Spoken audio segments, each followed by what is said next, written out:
বাংলাদেশে গণতান্ত্রিক শক্তির আত্মপ্রকাশ। নতুন রাজনৈতিক দল বাংলাদেশ গণতান্ত্রিক শক্তি আনুষ্ঠানিকভাবে আত্মপ্রকাশ করেছে। গতকাল জাতীয় প্রেস ক্লাবে আয়োজিত এক সংবাদ সম্মেলনে দলের chairman major general Mohammad Ehtesham ul হকের নেতৃত্বে এ ঘোষণা দেয়া হয়।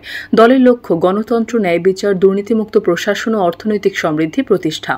তারা প্রতিশ্রুতি দিয়েছে ক্ষুদ্র নৃগোষ্ঠী সহ সকল নাগরিকের সমান অধিকার নিশ্চিত করা, দুর্নীতির বিরুদ্ধে কঠোর ব্যবস্থা গ্রহণ, জ্বালানি ও খাদ্য নিরাপত্তা নিশ্চিত করা এবং আধুনিক কৃষি ও শিল্পনীতি বাস্তবায়ন করা।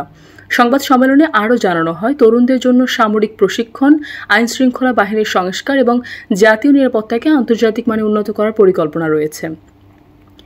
এ সময় যুগ্ম আহ্বায়ক জাহাঙ্গীর চৌধুরী, মিয়া সিরাজ, ব্যারিস্টার মামুনুর রশিদ সুমন সহ দলের শীর্ষ নেতারা উপস্থিত ছিলেন। নতুন দলটি জনগণের অধিকার প্রতিষ্ঠায় লড়াই চালিয়ে যাওয়ার প্রত্যয় ব্যক্ত করেছে।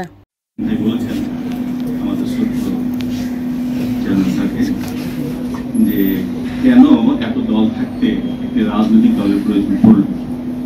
আপনারা কি নিজেদেরকে জাহির করার জন্য একটি সাংবাদিক সম্মেলনের মাধ্যমে একটি দলের আত্মপ্রকাশ ঘটিয়ে তারপর আপনারা লেজুতে রাজনীতি করবেন? পারে, কিন্তু বিষয়টা হচ্ছে যে যেহেতু আপনারাই বলছেন যে প্রত্যেক দলই বিগত সরকারে এসে তারা আসলে তাদের কথা রাখতে পারেনি, তারা তাদের কর্মকাণ্ডের মাধ্যমে জনগণের আস্থা হারিয়েছে। স্বাভাবিকভাবে আমরাও আস্থা হারিয়েছি এবং আমরা প্রয়োজন মনে করছি একটা নতুন দল বা নতুন প্ল্যাটফর্মে দাঁড়িয়ে আমরা আমাদের আদর্শ, আমাদের দৃষ্টিভঙ্গি প্রকাশ ঘটাবো। হিন্দুস্তান থেকে পাকড়াও করে এসে বাংলাদেশের স্টেডিয়ামে প্রকাশ্য আদালতে বিচার করে তাকে শাস্তি প্রদান করা হোক। লক্ষ লক্ষ লোকের সামনে তাকে দেখা হোক যে এই লোক, এই মহিলাটি, এই ডাইনিটি, এই রাক্ষসীটি আমাদের অর্থনীতিকে বরবাদ করে দিয়ে গেছে। দেখছেন না? এতগুলো তার গাড়ি সালমানের দরবেশ বাবাজি চুরি, আপনি যত টাকা চুরি করেছে মনে হয় ওই এতগুলো টাকা আমাদের মাথার উপরে আবাস করে ফেলে দিলে আমরা সঙ্গে সঙ্গে ইন্তেকাল করবো।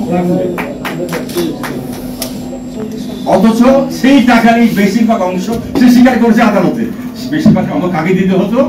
স্বাধীন নেত্রী হাসিনাকে, রেহানাকে, তার ছেলে জয়কে ইত্যাদি ইত্যাদি। এত বড় চোর যে গত 16 বছর বিনা নিদায় হয়ে গেল আমাদের তরুণ রক্ত ছাত্ররা এবং তার সঙ্গে জনতারা।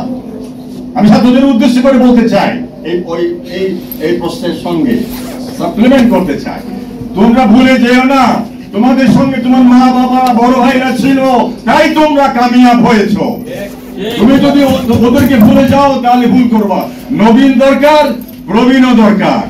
একজন সিপাহী নবীন জওয়ান সে যুদ্ধ করবে ঠিকই, কিন্তু এই ধরনের জেনারেল না থাকলে সেই যুদ্ধের স্ট্র্যাটেজি, যুদ্ধ জয় করা সম্ভব না। রাজনৈতিক